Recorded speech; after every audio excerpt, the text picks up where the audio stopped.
கர்த்தருக்கு ஸ்தோத்திரம். இந்த நாள்ல கூட கர்த்தர் தாமே கிருபை ஜீசஸ் மினிஸ்ட்ரி முகாந்திரம் இந்த ஜெபத்தை கர்த்தர் தாமே ஆசீர்வதிக்கும்படியாக எல்லா கண்களையும் மூடி ஜெபிப்போமாக. ஹல்லேலூயா. நன்றி செலுத்துகிறேன். கிருபை ஜீசஸ் மினிஸ்ட்ரி முகாந்திரம் இந்த ஜெபத்தை உடைய பாதத்தில் அர்ப்பணிக்கிறேன். ஆண்டவரே, என் தேவன் ஆமென் என்று பதில் கொடுத்து ஆசீர்வதிக்க வேண்டும் கூட ஜெபிக்கிறேன். கர்த்தர் பெரிய மிராக்கிளை செய்வதற்காக நன்றி. இயேசுவின் நாமத்தில் பிதாவே, ஆமென். ஹல்லேலூயா. இந்த நாள்ல எங்களோட இணைந்து ஜெபிக்கிற குடும்பங்கள், யூடியூப் சேனல் மூலமா ஜெபிக்கிற குடும்பங்களை கர்த்தர் தாமே 60 100 1000 ஆசீர்வதிப்பாராக. ஆமென். இந்த நாள்ல கூட தேவன் பொறுத்த நல்ல ஒரு தேவ செய்திக்காக நானே தேவ சமூகத்தில் கடந்து வருகிறேன்.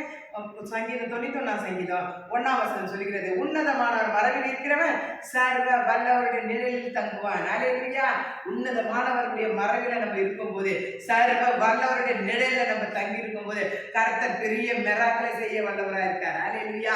அவர் நமக்கு உன்னதமானவராக இருக்கிறார், சர்வ வல்லவராக இருக்கிறார், அற்புதங்களை செய்கிறவராக இருக்கார். 2வது வசனம் சொல்லுகிறது, நான் கர்த்தரை நோக்கி நீர் என் அடைக்கலம், என் கோட்டை, என் தேவன், நான் நம்பி இருக்கிறேன் என்று சொல்லுவேன். ஹல்லேலூயா. கர்த்தர் நமக்கு கோட்டையா இருக்கிறார், நம்ம நம்பி இருக்கிற தேவனா இருக்கிறார். அவரே உயர்ந்த அடைக்கலமா இருக்கார். எவ்வளவு போராட்டங்கள், வேதனைகள், துக்கங்கள் வந்தாலும் கர்த்தர் நமக்கு அடைக்கலமா இருந்து எல்லா தேவைகளை கர்த்தர் சந்தித்து கொடுப்பாராக. இந்த மாதத்துல பெரிய மிராக்கிளை கர்த்தர் நம்ம வாழ்க்கையில் செய்வாராக. ஹல்லேலூயா.